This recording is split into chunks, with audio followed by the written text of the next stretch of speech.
রাত দিন মশার যন্ত্রণা, তাই ভরদুপুরেও কয়েল জ্বালিয়ে পড়ছে শিক্ষার্থীরা।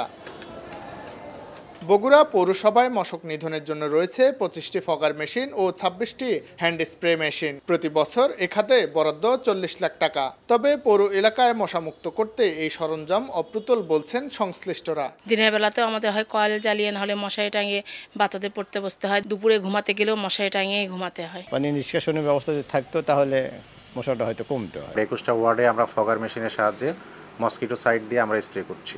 নওগাঁ পৌরসভায় মশক নিধনে বার্ষিক বরাদ্দ প্রায় 30 লাখ টাকা। পৌরবাসীর অভিযোগ, বেশিরভাগ এলাকাতে নেই এই কার্যক্রম। মশার উপদ্রবে অতিষ্ঠ জনজীবন।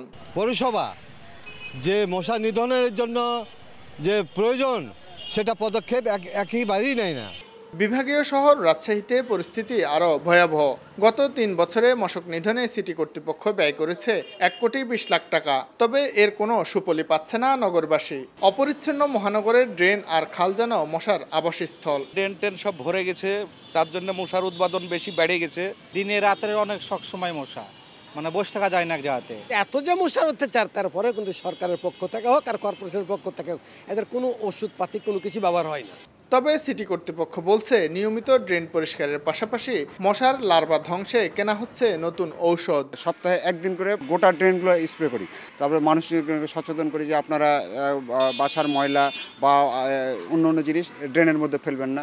এবং আমাদের অলরেডি ড্রেন পরিষ্কারের কাজ চলছে, আপনার এক্সকাভেটর এবং ম্যানুয়ালি করা হচ্ছে মূল ড্রেনগুলো, যাতে পানির প্রবাহ ঠিক থাকে।